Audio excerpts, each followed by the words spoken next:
Karena tolak ukurnya jelas. Seberapa penting niat dalam berbisnis?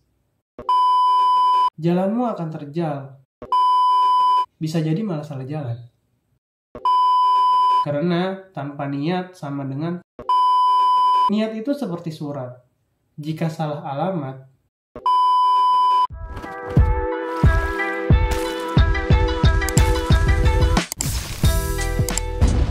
Bismillah, hai rekan-rekan semua, kembali lagi dalam video story yang berjudul Nekat Bisnis. Kali ini kita akan membahas niat dalam berbisnis. Sederhananya, niat merupakan tujuan atau goal yang akan dicapai dari setiap kita. Niat itu sangat penting bagi kita semua. Kita semua butuh niat dalam setiap aspek kehidupan. Bayangkan, saking pentingnya niat, ibadah saja perlu niat. Bagaimana jika bisnis dan hidupmu tanpa niat? Bisa jadi malah salah jalan. Pada pembahasan kali ini, kita akan membahas seberapa penting niat dalam berbisnis. Dan juga lebih dahulu mana niat atau alasan yang harus kita tentukan pertama kali. Kita juga akan membahas, bolehkah niat lebih dari satu? Pada video kali ini juga akan ada masukan-masukan menarik perihal niat. Silahkan ikuti sampai selesai, karena pembahasan kali ini akan dibahas secara ringan dan sederhana. Langsung saja kita masuk ke pembahasannya.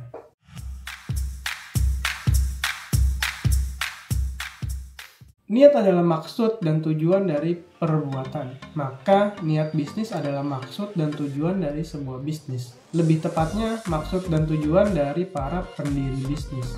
Hasil apa yang ingin dicapainya dan keinginan apa yang ingin mereka wujudkan.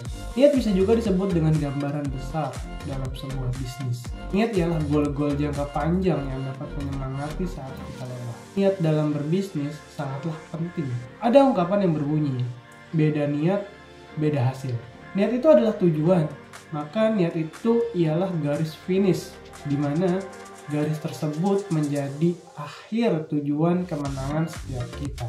Maka itu beda niat, beda garis finish. Tentu hasilnya pasti beda juga.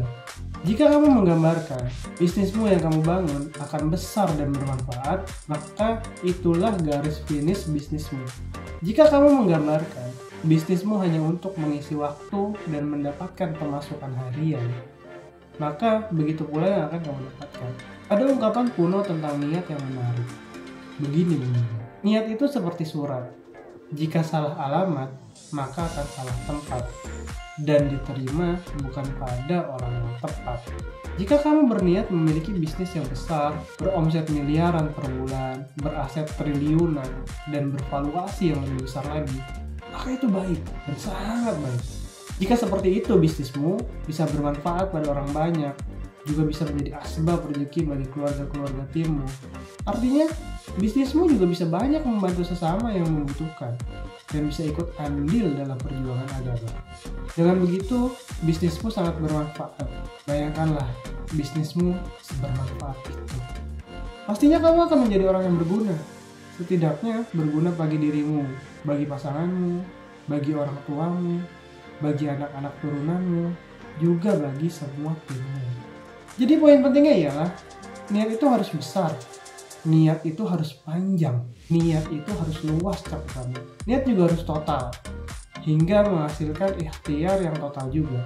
Yang terpenting, niat itu di depan. Jika kamu sudah berbisnis dan belum mempunyai niat, saran saya berhenti dahulu. Niat dulu, tentukan dulu tujuanmu dan jadikan itu di depan. Kemudian mulailah jalankan lagi bisnismu itu.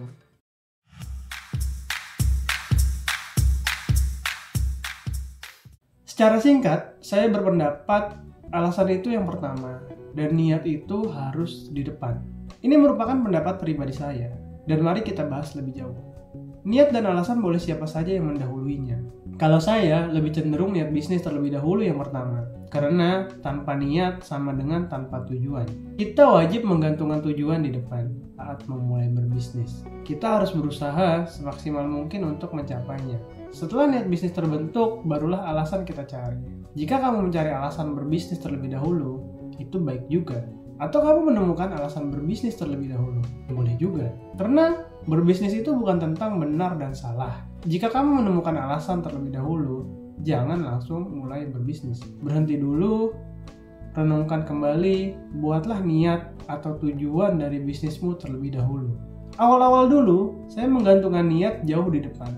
Karena gambaran besar memang seharusnya seperti itu. Namun, belakangan ini, saya memecahnya menjadi niat yang kecil-kecil, lagi dekat untuk dituju. Dengan tujuan yang dekat dan lebih sederhana, kamu tidak akan gampang kelelahan. Karena kamu akan selalu mendapatkan semangat baru saat finish pada tujuan tersebut.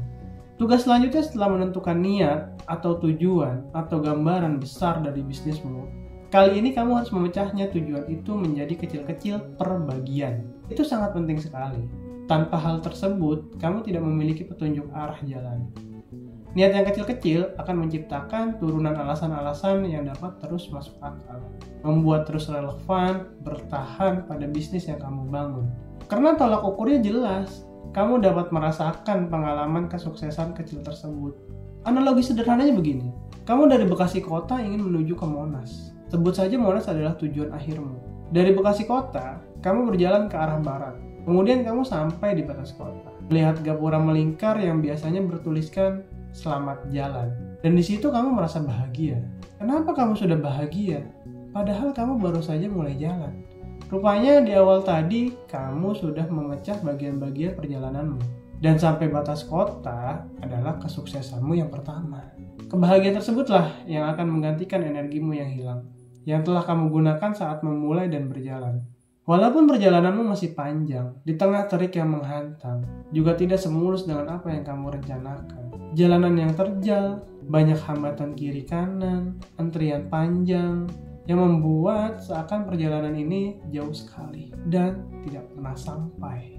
Cara agar kamu terus merasakan bahagia dalam perjalananmu ialah dengan cara kamu pecah perbagian tujuan suksesmu menjadi lebih kecil dan mudah digapai. Maka yang kamu dapat adalah penyegaran yang terus menyemangatimu saat kesuksesan kecil itu kamu gapai. Penting memecah niat bisnismu per bagian, sebab berbisnis itu adalah sebuah perjalanan panjang. Sekian dulu untuk pembahasan kali ini, semoga bermanfaat dan menginspirasi. Menurutmu, apa ada yang perlu ditambahkan? Silahkan tulis di kolom komentar dan kita akan berdiskusi di sana. Saya Habib Muazim, sampai jumpa dalam cerita selanjutnya. Insya Allah.